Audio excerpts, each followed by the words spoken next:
How do you choose the best martial art for you? When choosing a martial art, you have to ultimately decide, what are you training the martial art for? Are you training it for self-defense? Are you training it because you want to fight competitively? What is the reason of you training a martial art? And once you can start with that, then you start looking at which martial art you're going to train. There are a number of considerations in choosing a martial art. First of all, your age. How old are you? If you're middle-aged, you're obviously going to lead towards something that's a little bit easier to do. For example, you wouldn't necessarily want to do striking. Striking requires that you actually have some reflexes, some good eye-hand coordination, in other words. So you can move your head away from a jab. That's going to be really important. Someone's punching your head, you need to be able to move it. Yeah. The older you get, the harder that is. Okay, the slower it becomes. So age is a real considerable factor. Obviously, if you're younger and you're fitter, that's going to maybe put you towards something else. Obviously, gender as well is going to be an obvious factor. I know we don't want to talk about that in martial arts, but it is a real factor. It's the white elephant in the room. When ladies come to me and they want to train, and I ask them, well, why do you want to train? They say, because I want to learn how to defend myself.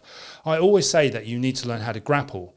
Now, most women object to that because they don't like the idea of training with men. But the problem is, as I always say to them, you're more likely as a woman going to be attacked by a man, and it will more likely be a grappling situation because they're going to grab hold of you, force themselves upon you, put you on the ground, lie on top of you. You know, learning how to grapple, learning Brazilian Jiu-Jitsu, for example, is an ideal way. It's a good starting point. You also have to consider your physical size as well. Quite small and stocky, you might lean more towards grappling, for example. You might be an excellent judoka. If you're a tall guy, obviously would be better as a striker, a kickboxer even, because you've got the length of limb. Your physical attributes as well will have an effect on what type of martial arts that you would lean towards. If you want to learn something and gain the skills quite quickly, learning boxing, for example, you can actually pick up skills really quickly in boxing compared to a traditional martial art, for example. A traditional martial art will take you a lot longer. If you had someone that started in a traditional martial art and you had someone that started in, for example, boxing, I would say in 6 months, the person that's been doing boxing will be at a far better position than someone who's doing a traditional martial art. Now, I'm not suggesting, though, that if you do a traditional martial art, what I'm saying that it won't work for you. What I'm saying, the time investment is going to be longer. And competitive arts such as boxing and so on, MMA, Thai boxing and what have you, don't forget they get straight onto the bags, they get straight onto the pads. Unless you're training in a traditional martial art the same as someone would be training in a competitive martial art, then you'll get a similar sort of return on your investment of time. So definitely, if you're looking at something that's much more functional, where you're actually competitive, where you're actually hitting pads and hitting bags and so on, you're doing that from the outset, then you're going to get a quicker return on your investment. I think the biggest problem in the martial arts community is dogma, to the point where it does become so pervasive that people will not think outside the box.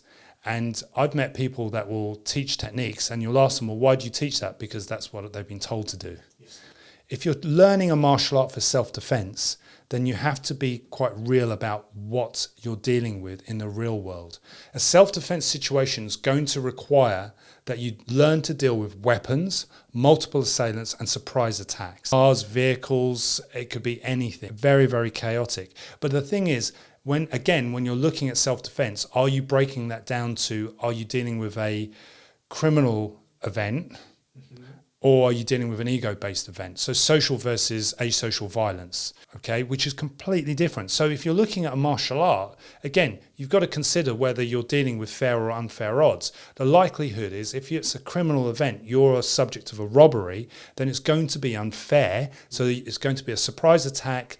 Most of the time, someone's going to attack you. You're not going to see them. They're going to approach you from the side, from behind, and it's going to be with weapons. And most of the time, multiple assailants. So when you're choosing a martial art for self-defense, you have to be very particular on the variables that you need to train for. So, for example, if you never train with surprise attacks from behind or do any type of scenario training, you're really not training for self-defense. So the takeaway is that there is no one best martial art. There's the best martial art that suits you, the characteristics that you have. So that could be your physical attributes, your age, your size, your investment in time, and basically what you want to get out of it.